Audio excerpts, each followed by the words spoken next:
Hello dear student.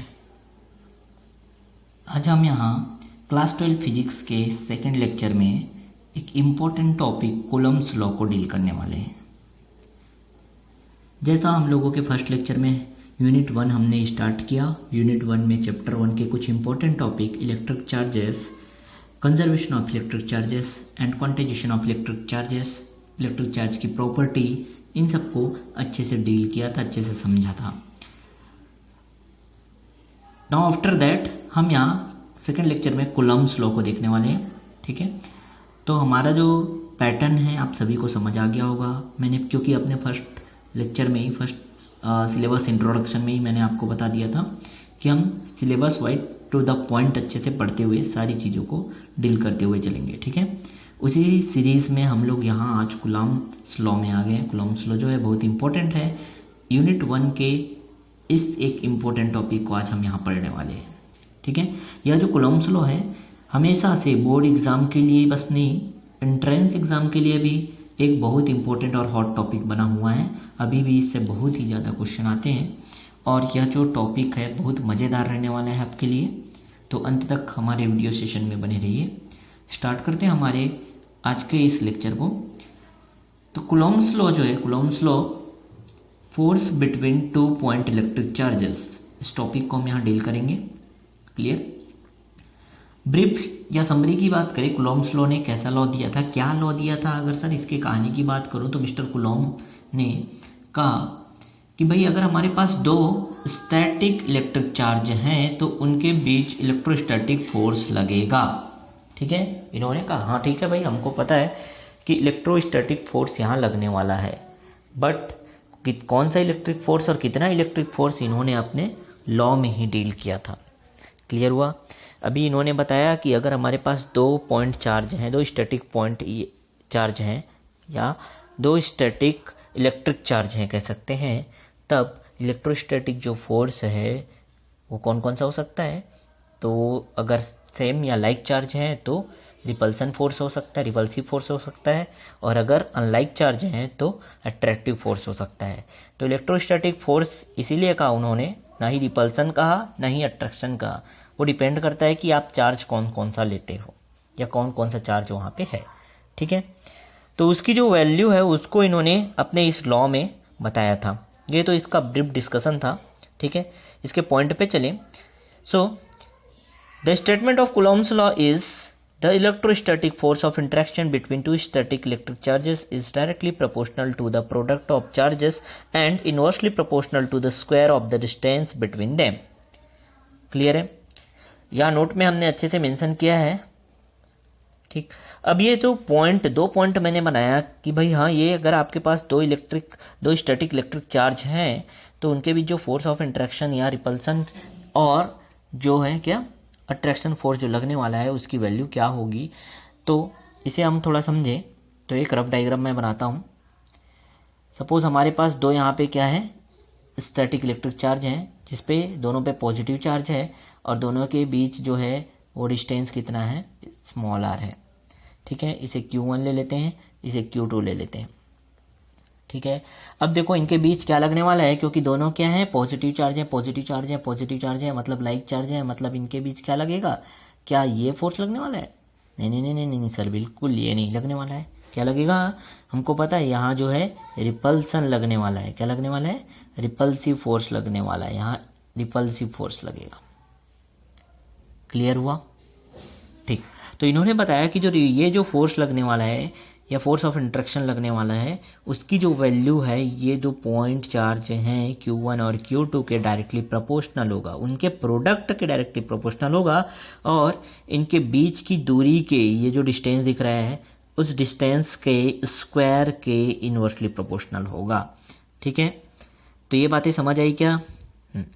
अब दो important point तो मैंने बताया कि भाई यहाँ ध्यान रखना है, इलेक्ट्रोस्टैटिक फोर्स की बात किया हम लोगों ने, इलेक्ट्रोस्टैटिक फोर्स ऑफ इंटरेक्शन की बात किया।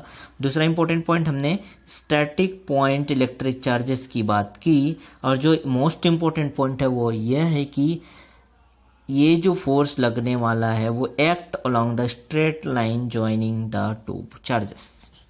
क्लियर। ये क्या कहना चाहता है, देखें अगर दो हमारे पास पॉइंट चार्ज हैं, ये पॉइंट चार्ज हैं, तो फोर्स जो है चाहे वो रिपल्सन फोर्स हो, रिपल्सिव फोर्स हो या अट्रैक्टिव फोर्स हो, कहाँ लगने वाला है, किधर लगने वाला है। क्या इसको यहाँ जो फोर्स लगेगा वो इधर लगेगा, इधर लगेगा, इधर लगेगा, क्या कैसा लगेगा, इसके डायरेक्शन की भी इन्होंने बात की और बोला कि भाई ये जो फोर्स लगने वाला है, the force acts along the straight line joining the two charges. ये जो दो चार्ज अगर हमारे पास हैं तो दो चार्ज को जो स्ट्रेट लाइन ज्वाइन करता है उसी लाइन ऑफ एक्शन पे ही यह रिपल्सन या रिपल्सिव फोर्स और अट्रैक्टिव फोर्स या अट्रैक्शन फोर्स लगने वाला है। इज दिस क्लियर, सभी को अच्छे समझ आया।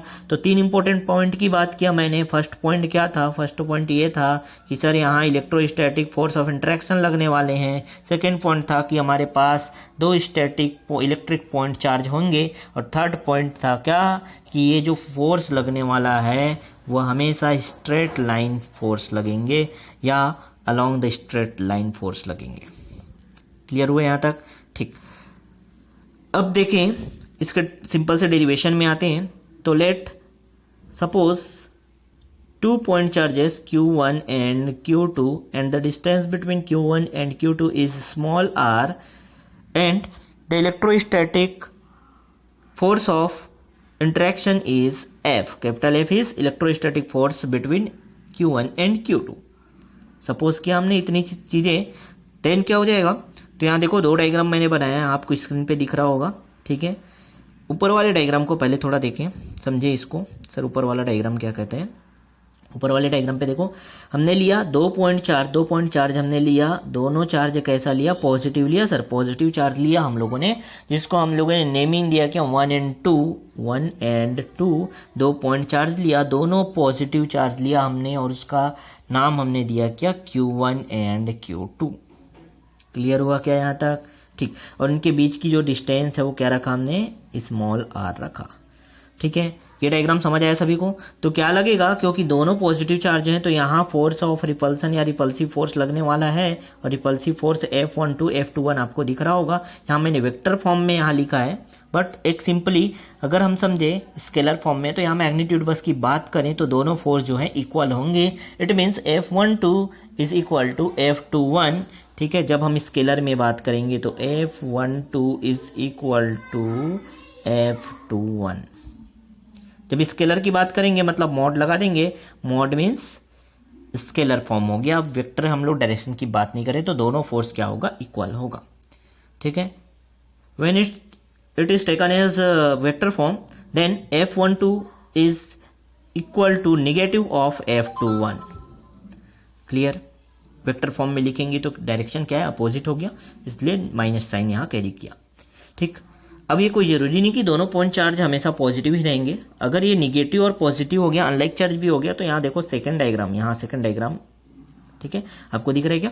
वहाँ हमने बनाया है कि एक निगेटिव चार्ज लिया और एक पॉजिटिव चार्ज लिया, तो वहाँ अट्रैक्शन फोर्स या अट्रैक्टिव फोर्स जो लग रहा है F12 और F21, इनकी भी वैल्यू जो है, मैग्नीट्यूड जो है सेम रहने वाली है, ठीक है। तो दोनों डायग्राम आपको समझ आया होगा। अब इसके डेरिवेशन की बात करें तो according to the law of Coulomb's या according to the Coulomb's law, हम लोगों ने फर्स्ट स्टेटमेंट में ही देख लिया था क्या कि F is directly proportional to the product of two charges that is Q1 and Q2।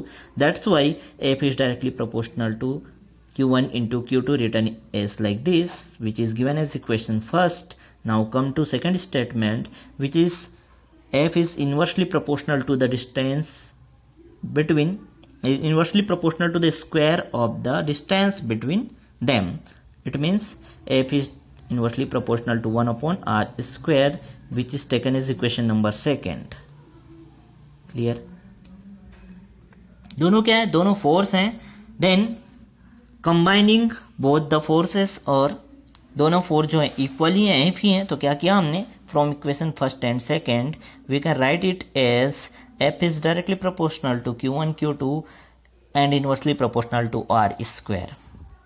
Okay, अब हमें ये भी पता है कि हम लोगों ने प्रोपोर्शनैलिटी साइन हटाया, तो हमने क्या किया, एक प्रोपोर्शनैलिटी कांस्टेंट यूज किया which is K। Here the proportionality constant is K।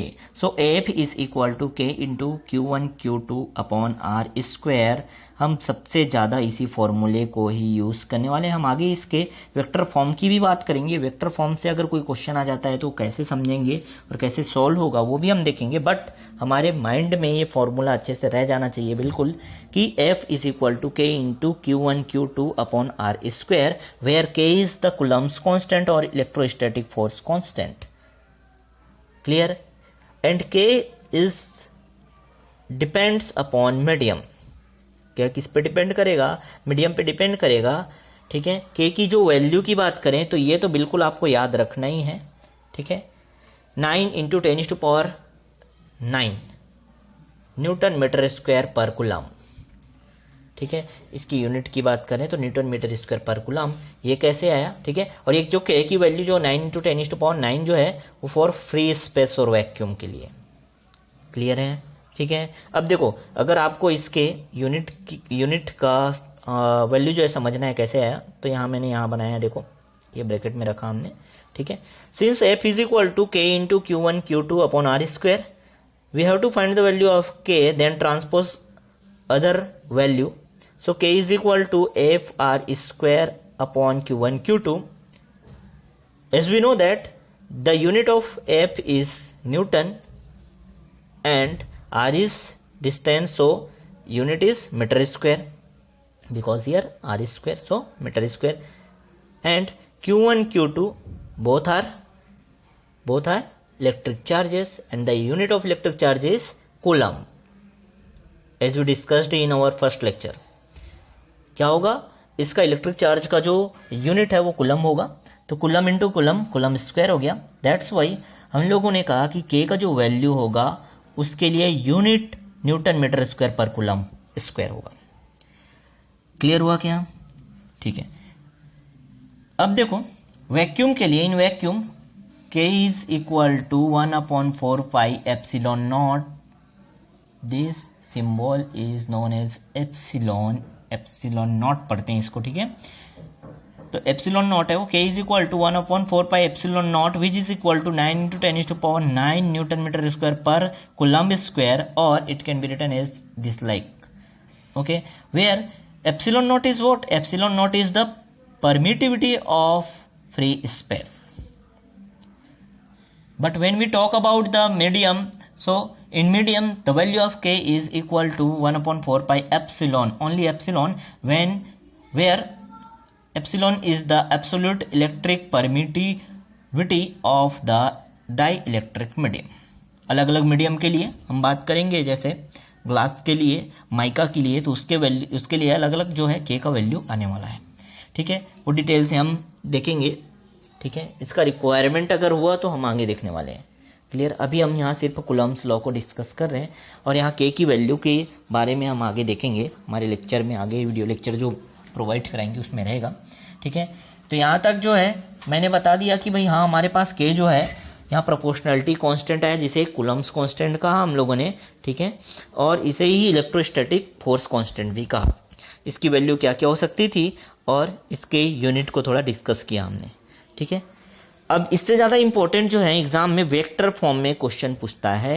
ठीक है, right the vector form of Coulomb's law, derive the vector form of Coulomb's law. ऐसे क्वेश्चन आपको एग्जाम में मिलेंगे।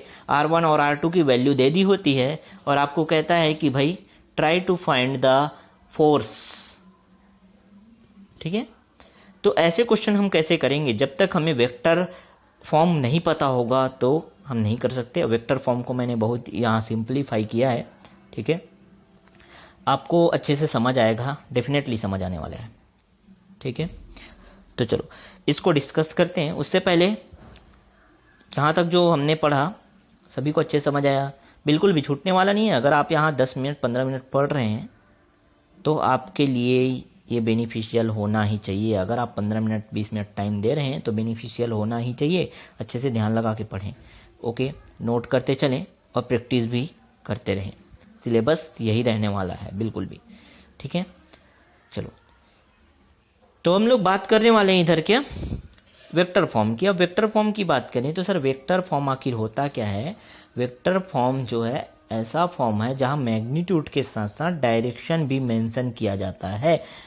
अगर मैग्नीट्यूड और डायरेक्शन दोनों है तब हम उसे वेक्टर कहेंगे। ये तो सभी को पता है सर, ये तो जनरल इन्फॉर्मेशन है अबाउट वेक्टर। ठीक है, चलो आते हैं उसी डायग्राम पे जहां हम अब वेक्टर की बात करेंगे। तो अभी तक मैंने वेक्टर फॉर्म में नहीं बताया था, उसको वेक्टर फॉर्म में देखें। तो यहाँ ये देखो डायग्राम दिख रहा होगा आप सभी को, इसको सबसे पहले समझते हैं। ठीक, अगेन हमने 2 पॉइंट चार्ज लिया, Q1 और Q2 दोनों को हमने पॉजिटिव लिया, यहाँ दिख रहा है क्या आपको? ठीक है, चलो थोड़ा जूम कर देता हूँ और मैं ये 2 पॉइंट लिया, 2 पॉइंट लिया, दोनों क्या थे? पॉजिटिव थे। पॉजिटिव Q1 और Q2 लिया हमने, दोनों पॉजिटिव थे, तो रिपल्सन फोर्स लगेगा यहाँ। ठीक है, और ये जो फोर्स लगेगा तो उसको हमने क्या दिया? F12 और F21 दिया। सपोज ये हम लोग के पास पॉइंट 1 है और ये क्या है? 2 है, तो हमने Q1 और Q2 लिया। और यहाँ फोर्स कैसा लग रहा है? देखो रिपल्सिव फोर्स इधर लग रहा है F12 और इधर लग रहा है कौन सा? F21। ठीक है, चलो ठीक है सर, यहाँ तक बात समझ आया। और इसके बीच या सेपरेट जो है वो डिस्टेंस हम लोग देखें तो उसके हमने ले लिया क्या? ओनली मैग्नीट्यूड, वो हमने ले लिया क्या? mod r। क्लियर हुआ? ठीक, चलो सर आगे देखें। तो हमारा सिंपल सा फॉर्मूला क्या कहता है? अगर हम F12 की बात कर रहे हैं, यहाँ देखो थोड़ा डायग्राम, F12 की बात करेंगे तो F12 हमारे पास तो वैल्यू पता है, F को वैल्यू क्या होता है? K into Q1 Q2 upon R square, simple. ठीक है, हम लोगों ने वही वैल्यू पुट कर दिया। बट यहाँ बात हम लोगों को किया है किसका? वेक्टर फॉर्म का। और वेक्टर फॉर्म तभी होता है जब मैग्नीट्यूड और डायरेक्शन हो, और जब हमको वेक्टर फॉर्म में लिखना होता है तो डायरेक्शन बताने के लिए यूनिट वेक्टर यूज़ करते हैं। बहुत ही ज़्यादा इम्पोर्टेंट है। अगर हमें वेक्टर फॉर्म में चाहिए तो हमारे पास मैग्नीट्यूड होना चाहिए, साथ ही साथ यूनिट वेक्टर जो डायरेक्शन को शो करता है वो होना चाहिए। क्लियर है क्या? तो हमें चाहिए क्या? Unit vector. अब देखो डायग्राम में कैसे यूनिट वेक्टर निकालें। चलो ठीक है सर, हम बात कर रहे हैं F12 की, तो हम ये फोर्स की बात कर रहे हैं, F12 की बात कर रहे हैं। तो एक यूनिट वेक्टर हमने लिया इधर से कि हाँ सर हमारे पास क्या है? ये R1 माइनस R2 है। क्या है? R1 minus R2। ठीक है, कहाँ से चालू हुआ? कहाँ से चालू हुआ? ये 2 से चालू हुआ, कहाँ पे पहुँचा? 1 पे पहुँचा। तो सबको पता है फाइनल माइनस इनिशियल ही होता है। क्या होता है? Final minus initial. सर इसमें हड़बड़ाने की बात नहीं है। कैसे सर आपने R1 माइनस R2 लिख दिया, R2 माइनस R1 क्यों नहीं लिखा? तो समझना है कहाँ से स्टार्ट हुआ? 2 से स्टार्ट हुआ, किधर को गया? किधर को गया? 1 को गया, 1 को गया। तो 1 क्या है? फाइनल पॉइंट है। तो फाइनल माइनस इनिशियल हो गया, R1 माइनस R2 हो गया। अगर हम बात करते फोर्स F2 की, तो देखो हमने यहाँ यूनिट वेक्टर के लिए यहाँ डायग्राम में बनाया भी है। इसको लिखते कैसे सर? सिंपल है सर, क्या लिखते? R2 माइनस R1 लिखते। बात समझ आ गया? अगेन स्टार्ट कहाँ से हुआ? 1 से स्टार्ट हुआ और कहाँ पे गया? 2 पे गया, मतलब 2 फाइनल पोजीशन है। तो क्या लिख दिया हमने इसको? R2 माइनस R1 लिख दिया। तो ये यूनिट वेक्टर बनाने आ गया हमको। ठीक है, बहुत सिंपल लगा सर। अब देखो कई बुक में यहाँ रहते हैं क्या? R12 लिख दिया होता है, R21 लिख दिया, बहुत ज़्यादा कन्फ्यूजिंग है बच्चा लोग, ध्यान से समझना इसको। R12 R21 लिख दिया रहता है जरूर, वो हाँ कैप लगा के लिख दिया, क्योंकि कई यूनिट वेक्टर है तो कैप लगा देते हैं। ऐसा लिखा हुआ आपको बहुत सारे बुक में मिलेगा, अच्छे बुक में आपको ऐसा लिखा हुआ मिलेगा। बट यहाँ कॉन्ट्राडिक्ट है। कई लोग बोलते हैं कि R1 माइनस R2 को हम R12 लिखेंगे, कई लोगों का कहना है कि R21 को हम लोग क्या लिखेंगे? R1 माइनस R2 लिखेंगे। अब ये तो भाई वही लोग समझे हम, लेकिन हम जो यहाँ टेक्निक ले रहे हैं वो 100% हमारे लिए बिल्कुल सही है, कोई गलत नहीं है इसमें और कोई गलत कर भी नहीं सकता। ठीक है, तो अच्छे समझना। मैंने यूनिट वेक्टर फिर से बात कर रहा हूँ यहाँ पे, क्योंकि हम फोर्स बात कर रहे थे F12 की, तो यहाँ यूनिट लिया R1 माइनस R2 को। क्लियर हुआ? अब क्योंकि यूनिट वेक्टर, आपको यूनिट वेक्टर के बारे में थोड़ा बता दूं। यूनिट वेक्टर जब भी लिखते हैं, सपोज हमारे पास एक यूनिट वेक्टर है तो हम उस पर कैप लगा देते हैं। वेक्टर फॉर्म पढ़ा होगा थोड़ा बहुत, आप लोगों को याद होगा, क्लास 11 में पढ़ के आए हैं। तो हम लोग क्या करते हैं, अगर हमारे पास बी है, सपोज एक क्या है क्वांटिटी बी है, अगर मुझे इसे यूनिट वेक्टर के फॉर्म में लिखना है तो मैंने क्या किया इसमें कैप लगा दिया, बी कैप। और ये बी कैप क्या है? तो ये यूनिट वेक्टर है। ठीक है, इसी के जैसे जस्ट हम लोगों ने क्या किया, यहाँ देखो F12 इज इक्वल टू के, ये तो मैग्नीट्यूड रहा और ये जो है इसके लिए यूनिट हो गया, क्योंकि इधर से इधर जा रहा था ऊपर डायग्राम में आप देख के। ठीक है, तो ये कैप लगा दिया हम लोगों ने, ये यूनिट वेक्टर था, ठीक है सर। अगर लेकिन हमारे पास एक और मज़ेदार बात समझो, अगर हमारे पास एक यूनिट वेक्टर है तो हम उसको क्या लिख सकते हैं, जैसे बी था, B is unit vector, B cap is equal to vector B upon mod of B, ऐसा लिखते हैं। ये एक सिंपल सा फॉर्मूला है। यूनिट वेक्टर को आप इस फॉर्म में लिख सकते हो। दैट्स वाई हियर हम लोगों ने R1 माइनस R2 जो यूनिट वेक्टर था उसको इस फॉर्म में लिखा। कैसे लिखा, R1 vector minus R2 vector upon R1 minus R2 mod. Clear हुआ, ठीक है। अब देखो, ये तो था मैग्नीट्यूड, ये हो गया सर हमारे पास क्या, यूनिट वेक्टर मतलब डायरेक्शन, तो ये हो गया वेक्टर फॉर्म। बिल्कुल करेक्ट है, बिल्कुल बिल्कुल बिल्कुल करेक्ट है, ठीक। अब देखो सिंपल, ये R1 माइनस R2 है क्या, है क्या सर, यहाँ देखिए डायग्राम में R1 माइनस R2 तो सर मॉड R ही है। चाहे आप R1 माइनस R2 की बात करो या R2 माइनस R1 की बात करो, ये तो मॉड R ही है, R ही है। तो क्या करेंगे हम लोगों ने, इसको R लिख दिया, तो क्या हो गया हमारा equation becomes like this, F12 is equal to K into Q1 Q2 upon R square mod R square into R1 minus R2 upon mod R। Clear हुआ क्या। जहाँ भी थोड़ा डाउट हो तो थोड़ा वीडियो पीछे करके बैक करके अच्छे समझना। और बहुत इंपॉर्टेंट बात है कि आप अपने नोटबुक में लिखो, स्क्रीन पे सारा चीज़ नहीं आ पा रहा है, ठीक है। प्रॉपर क्लासेस चली, ठीक है, वीडियो लेक्चर हमारा जो इस तरह से चले कि हम बोर्ड पे जाके पढ़ा सकें, क्योंकि अभी सारे इंस्ट्रूमेंट नहीं हैं, समझना बात को, सारे इंस्ट्रूमेंट हमारे पास नहीं है, तो हमें ऐसा पढ़ाना पड़ रहा है। तो मैनेज करते चलो और अपने नोटबुक में भी मेंटेन करते चलो, तो आपको बहुत आसानी से समझ आने वाला है, ठीक है। अब देखो यहाँ तक क्लियर हुआ क्या, ये हो गया sir clear. F12 is equal to return like this. अब देखो ये मॉड आर स्क्वायर क्या होगा, it becomes mod R cube. So F12 is equal to K into Q1 Q2 upon mod R cube into R1 minus R2। ये समझ आया सभी को, थोड़ा जूम कर देता हूँ। देखो ये इक्वेशन आपको समझ आ गया होगा यहाँ तक, ठीक। अब आप इसको ऐसे भी लिख सकते हो, सर ऐसा जरूरी नहीं, क्योंकि मैंने क्या कहा, ये जो R वैल्यू है वो R1 माइनस R2 भी लिख सकते हो आप इसको, या R जो है, ये जो मॉड R की बात करें हम लोग, उसे आप R2 माइनस R1 भी लिख सकते हो। मॉड की बात करें हम लोग, मैग्नीट्यूड बस की बात करें, डायरेक्शन तो नहीं कह रहे ना, ठीक। तो क्या किया हम लोगों ने, इसको इस फॉर्म में लिखा, तो ऐसा लिख दिया। अब देखो वेक्टर फॉर्म में ओवरऑल लिखे तो F12 इज इक्वल टू क्या मिला हमको, K into Q1 Q2 upon R1 minus R2 mod cube into R1 minus R2। अब देखो इसे कैसे समझना है, क्योंकि यहाँ 1 2 लिखा, देखो 1 1 1 के बाद 2 आया, तो यहाँ पे भी 1 देन 2 1 एंड 2, ठीक है।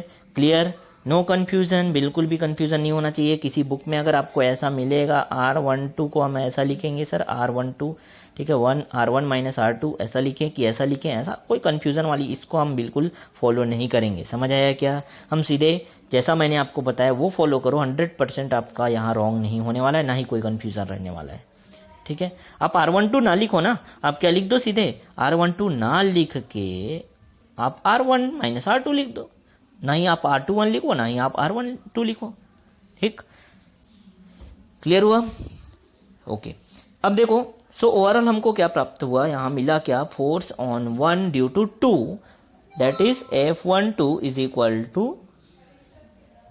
K into Q1 Q2 upon mod of R1 minus R2 whole cube into R1 vector minus R2 vector.